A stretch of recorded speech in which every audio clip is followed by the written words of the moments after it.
الحمد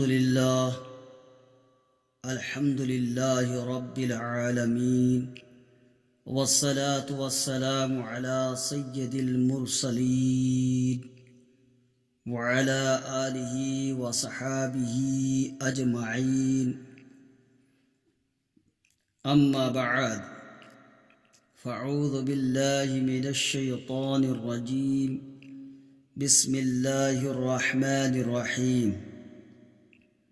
سبحان الذي أسرى بعبده ليلا من المسجد الحرام إلى المسجد الأقصى الذي باركنا حوله لنريه من آياتنا إنه هو السميع البصير.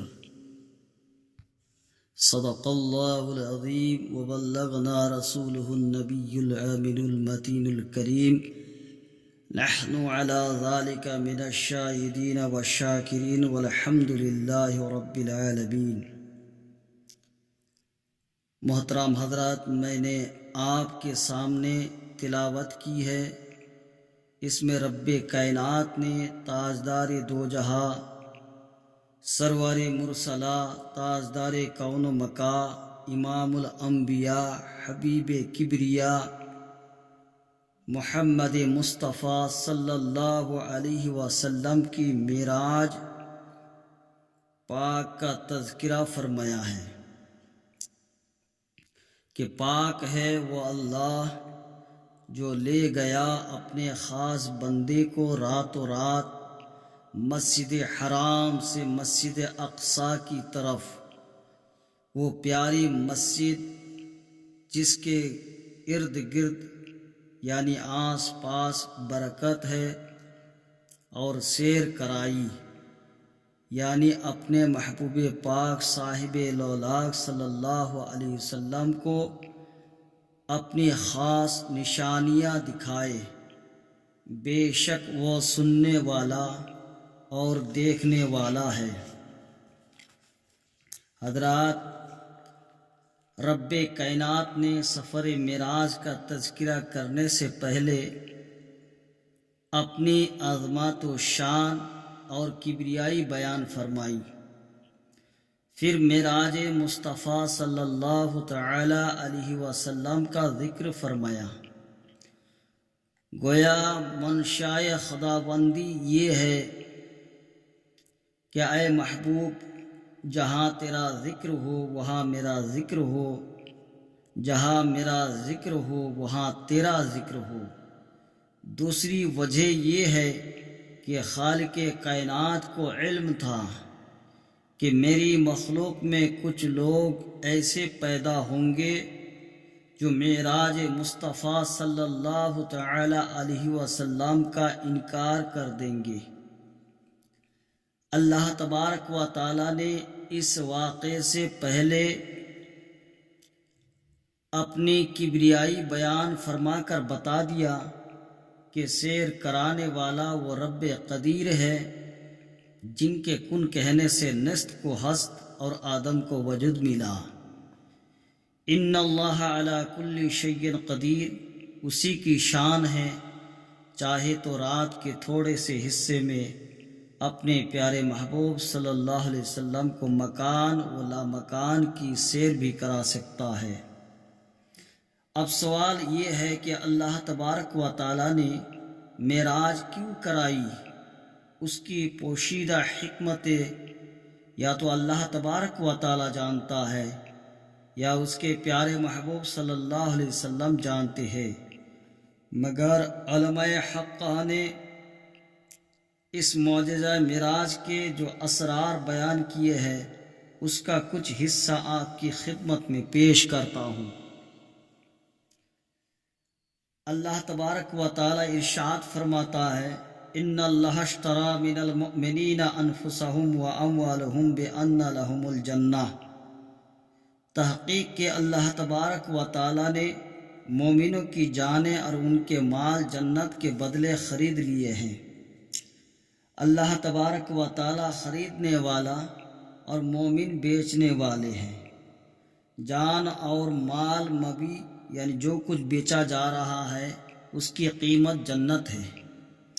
اور سرکار دو جہاں صلی اللہ تعالی علیہ وسلم اس سودے کے وکیل اعظم ہیں۔ وکیل کا یہ کام ہوتا ہے کہ وہ مال کو بھی دیکھے اور قیمت کو بھی دیکھے۔ اللہ تبارک و تعالیٰ نے فرمایا، اے محبوب، آپ اپنے امتیوں کی جان و اموالوں کا مشاہدہ تو فرما ہی رہے ہیں، آئیے تشریف لا کر ذرا ان کی جو قیمت ہم نے مقرر فرمائی ہے، یعنی جنت کو بھی دیکھ لے، بلکہ جنت کے خالق و مالک کو بھی دیکھ لے۔ ایک رات سید عالم صلی اللہ علیہ وسلم کی چشمانی مبارکہ حالت نیند میں دل اطہار لا ینام قلبی کے تحت بیدار تھا۔ اچانک ہی حضرت جبریل علیہ السلام حاضر خدمت ہوئے اور عرض کرنے لگے، محبوب، یہ استراحت فرمانے کا وقت نہیں، بلکہ خالق کائنات نے آپ کو گنہگار امت کی شفاعت کے لیے پیدا فرمایا ہے۔ پھر جبریل آپ کو بطحائے مکہ میں لے گئے اور وہاں آپ کو امت کے چھوٹے بڑے تمام گناہ دکھائے گئے جو کہ قیامت تک ہونے والے تھے اور احاطہ شمار سے باہر تھے۔ حضور اکرم علیہ السلام اپنی امت کے گناہوں کو ملاحظہ فرما کر انتہائی غمزدہ ہو گئے۔ اللہ تبارک و تعالیٰ کے ارشاد ہوا، جس نبی کی امت اتنی گنہگار ہو، کیا وہ بھی آرام کی نیند ہو سکتا ہے؟ سرکار دو عالم صلی اللہ علیہ وسلم نے عرض کی، یا اللہ، ان گناہوں کی معافی کی کوئی صورت ہے؟ تو اللہ تبارک و تعالیٰ نے فرمایا، آپ کی شب بیداری سے وابستہ ہے، اگر سارے گناہ معاف کرانے ہو تو ساری رات جاگیے، اگر آدھے بخشوانا چاہے تو آدھی رات جاگیے۔ سرکار دو عالم صلی اللہ علیہ وسلم نے عرض کی، میں ساری رات جاگوں گا کیونکہ مجھے ساری امت کے گناہوں کی بخشش چاہتا ہوں۔ بخاری شریف میں ہے، سرکار دو عالم صلی اللہ علیہ وسلم ساری رات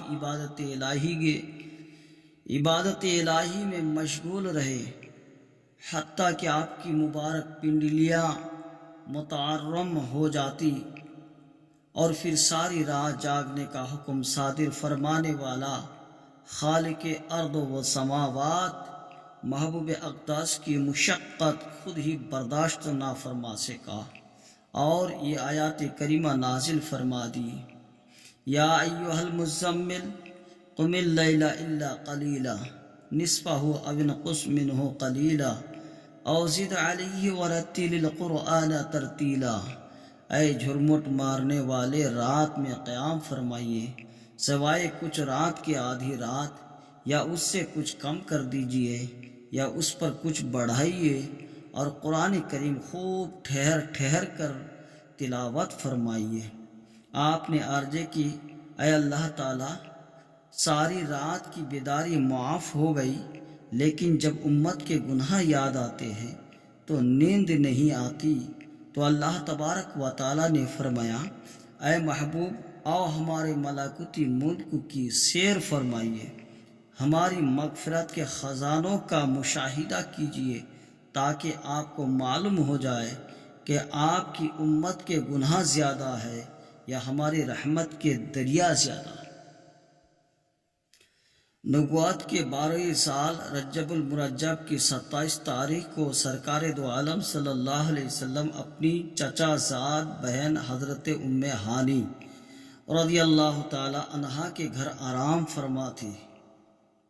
اللہ تبارک و تعالی نے حضرت جبریل علیہ السلام کو ارشاد فرمایا کہ آج کی رات جنت کو سجا دو، دوزخ کو بجھا دو، اور حوران بہشت عمدہ و نفیس لباس زیب تن کر لے۔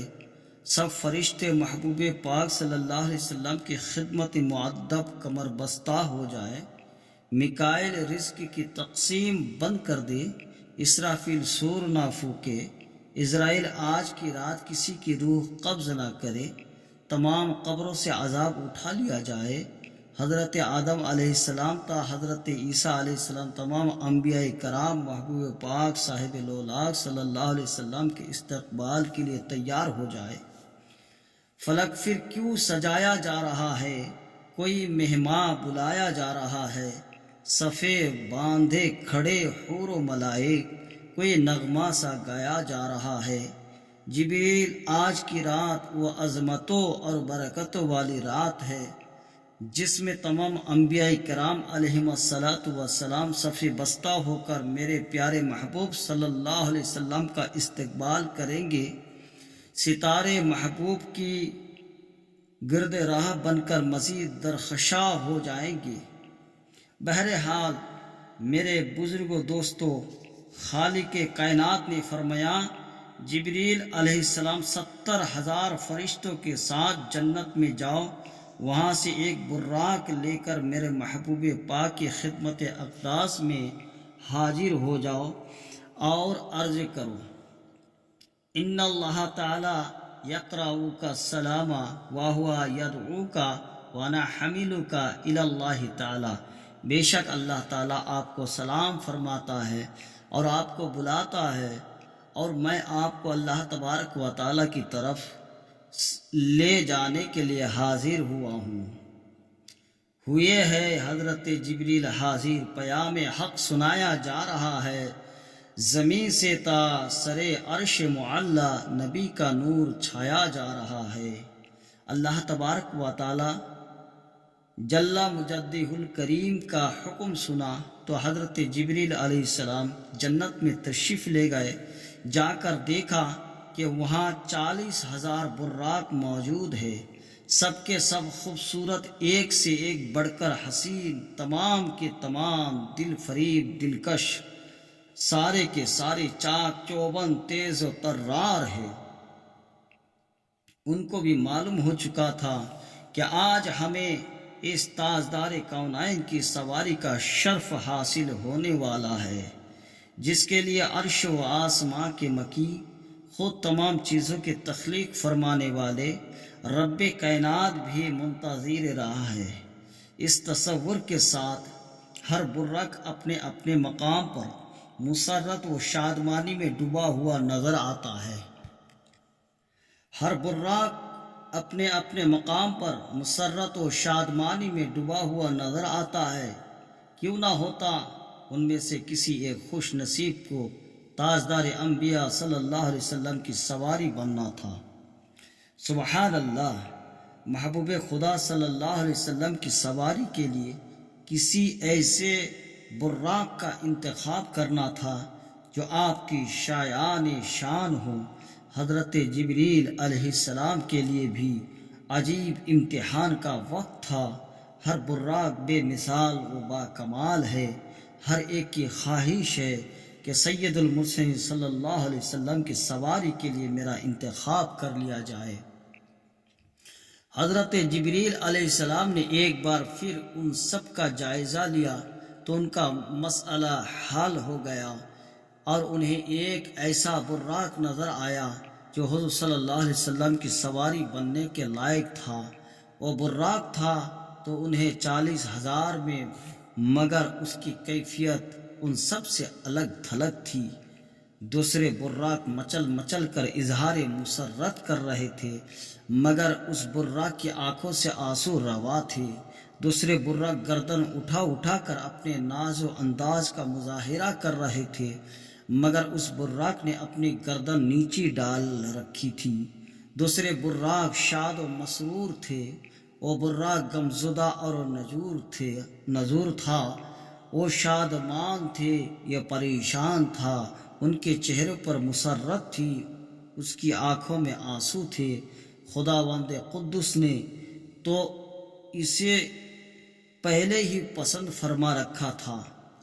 جبریل امین کی توجہ بھی ادھر ہی ہو گئی اور اس سے پوچھنے لگے، یہ رونے کا کون سا موقع ہے؟ سب کے سب براق تو خوشیاں منا رہے ہیں، مگر تم کیوں آنسو بہا رہے ہو؟ جبریل علیہ السلام کا سوال سنا تو براق کی آنکھوں سے آنسو بہنے والے اشکوں کے سیلاب میں مزید روانی آ گئی۔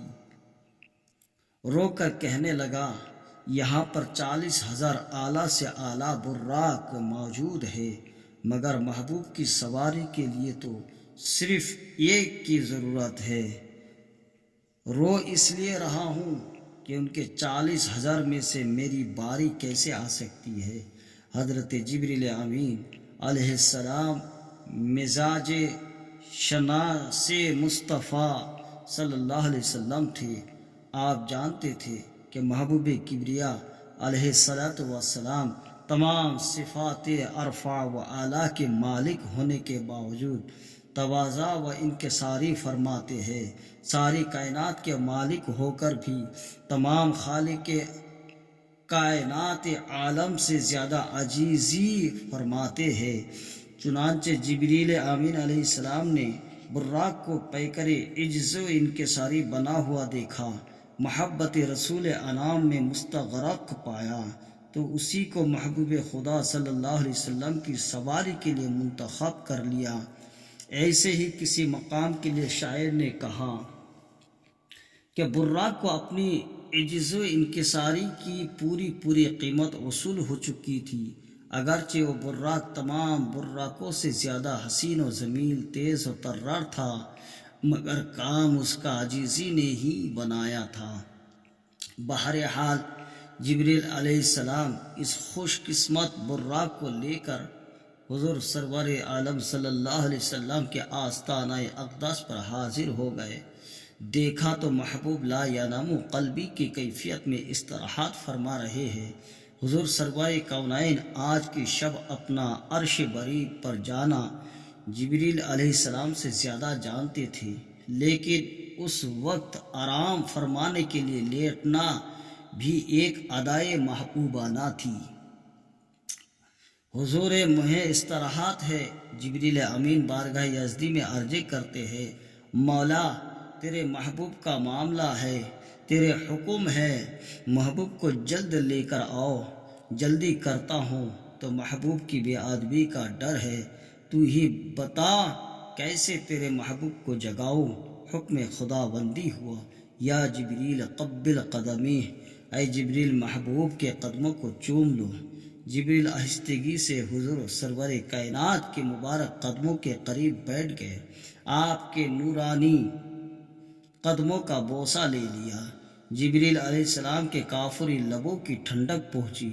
حضور سرور کائنات صلی اللہ علیہ وسلم نے چشمان مبارک کھول کر فرمایا، جبریل کیسے آنا ہوا؟ عرض کیا، حضور خالق کائنات نے آپ کو یاد فرمایا ہے، میں آپ کو لینے کے لیے حاضر ہوا ہوں۔ حضور اقدس صلی اللہ علیہ وسلم نے ارادہ طہارت فرمایا، دروگہ جنت آب کوثر کی 2 سرعیاں لے کر حاضر ہو گیا۔ آپ کو آب کوثر سے غسل دیا گیا۔ اعلیٰ حضرت عظیم البرکت مجدد دین ملت قدس سرہ العزیز علیہ رحمہ فرماتے ہیں، خدا ہی دے صبر جانے پر غم، دکھاؤں کی کر تجھے وہ عالم۔ جب ان کو جھرمٹ میں لے کر قدسی جنا کا دلہا بنا رہے تھے، اتر کر ان کے روح کا صدقہ یہ نور کا بٹ رہا تھا باڑا، کہ چاند سورج مچل مچل کر جبی کی خیرات مانگتے تھے۔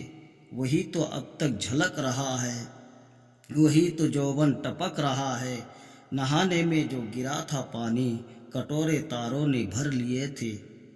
بچا جو تلووں کا دھون، بنا وہ جنت کا رنگ روغن، جنہوں نے دلہا کی پائی اترن، وہ پھول گلزار نور کے تھے۔ خبر یہ تحویل مہر کی تھی کہ رت سہانی گھڑی پھرے گی، وہاں کی پوشک زیب تن کی یہاں کا جوڑا بڑھا چکے تھے۔ غسل کے بعد آپ نے نورانی جوڑا زیب تن فرمایا، پھر شب اسرا کی جلوہ ریزیوں کا عالم کچھ اور ہی ہو گیا۔ شب اسرا کے دولہا پیدائم درود، شب اسرا کے دولہا پیدائم درود، نوشاہ بزم جنت پہ لاکھوں سلام۔ شب اسرا کے دولہا تاجدار انبیاء حضرت ام ہانی کے گھر سے اٹھ کر بیت اللہ شریف تشریف لائے۔ تو وہاں آپ کا شق صدر ہوا۔ حضور صلی اللہ علیہ وسلم فرماتے ہیں فنزل جبریل فوجا صدری ثم غسلہ بماء زمزم، پس جبریل امین نے جبریل علیہ السلام اترے اور انہوں نے میرا سینہ چاک کیا، پھر زمزم کے پانی سے دھویا۔ ثم جاء بطشت من ذهب مبتلئ حکمة وایمانا فافرغه في صدری ثم اطبقا، پھر سونے کا طشت حکمت ایمان سے بھرا ہوا لائے اور اسے میرے سینے میں پلٹ دیا، پھر اسے ملا دیا۔ اس کے بعد جبریل امین علیہ السلام کو خانہ کعبہ سے بطح مکہ میں لائے، جہاں پر حضرت میکائیل، حضرت اسرافیل علیہ السلام 70,000 ملائکہ کرام کی جماعت کے ساتھ آپ کے استقبال کے لیے صف بستہ کھڑے تھے۔ اور جب حضور صلی اللہ علیہ وسلم ان کے درمیان تشریف لے گئے تو دل فریب منظر یہ تھا کہ تجلی حق کا صحرا سر پر صلاۃ و تسلیم کی نچھاور درود قدسی پڑے جما کر کھڑے سلام کے واسطے تھے۔ ملائکہ کے اسی جھرمٹ میں آپ کو سواری کے لیے براق پیش کیا گیا۔ حضور صلی اللہ علیہ وسلم فرماتے ہیں پھر ہمیں ایک ایسی سواری پیش کی گئی جس کا قد کھچر کے قد سے چھوٹا، گدھے کے قد سے بڑا تھا اور وہ سفید رنگ کا تھا، اسے ہی براق کہتے ہیں۔ پھر حضور صلی اللہ علیہ وسلم کو اس براق پر سوار ہونے کے لیے عرض کیا گیا تو آپ کو ایک دم اپنی پیاری امت کا خیال آ گیا، تو آپ نے رنجیدہ ہو کر سوار ہونے میں توقف فرمایا۔ ارشاد خداوندی ہوا، اے جبریل میرے محبوب سے وجہ دریافت کرو۔ جبریل امین علیہ السلام نے عرض کیا محبوب آپ گمشدہ کیوں ہے؟ تو آپ نے فرمایا جبریل آج مجھے اللہ تبارک و تعالیٰ کی طرف سے طرح طرح کی نعمتوں سے نوازا گیا ہے، نہایت عظمت و شان کے ساتھ عرش پر بلانے کا اہتمام کیا گیا ہے، میرے لیے جنت الفردوس کے ملبوسات بہشت بری کی پروقار سواری بھیجی گئی، لیکن قیامت کے دن جب میری امت بھوکی پیاسی گناہوں کا بوجھ اٹھائے اپنی قبروں سے نکلے گی تو 50,000 سالہ قیامت کے دن پلصراط کا 20,000 سال کا اور بال سے باریک تلوار سے تیز کٹھن راستہ کس طرح طے کرے گی؟ تو اللہ تبارک و تعالیٰ نے اپنے محبوب کی غم کی وجہ سنی تو ارشاد فرمایا اے محبوب آپ اپنے قلب مطہر سے ہر قسم کے رنج غم کو نکال دیجئے، جس طرح آج میں نے آپ کو عظمت و شان اور رفعت و سر بلندی عطا کر کے آپ کے لیے براق کی سواری بھیجی ہے، اسی طرح قیامت کے دن آپ کے ہر امتی کے لیے جس کے دل میں آپ کی محبت جلوہ گر ہوگی سواری بھیج دی جائے گی، جس کے دل میں آپ کی محبت جلوہ گر ہوگی سواری بھیج دی جائے گی۔ چنانچہ رب کائنات کا فرمان عالی ہے یوم نحشر المتقین الی الرحمن وفدا، جس دن ہم پرہیزگاروں کو رحمان کی طرف لے جائیں گے مہمان بنا کر۔ زیر آیات مفسرین کرام نے لکھا ہے جب اہل تقوی کو قبروں سے اٹھایا جائے گا تو ان کے لیے مرصع و مزین کر کے نوری سواریوں کو اللہ تعالیٰ کا مہمان بنانے کے لیے بھیجا جائے گا۔ اللہ تبارک و تعالیٰ ہمیں کہنے سننے سے زیادہ عمل کرنے کی توفیق عطا فرمائے۔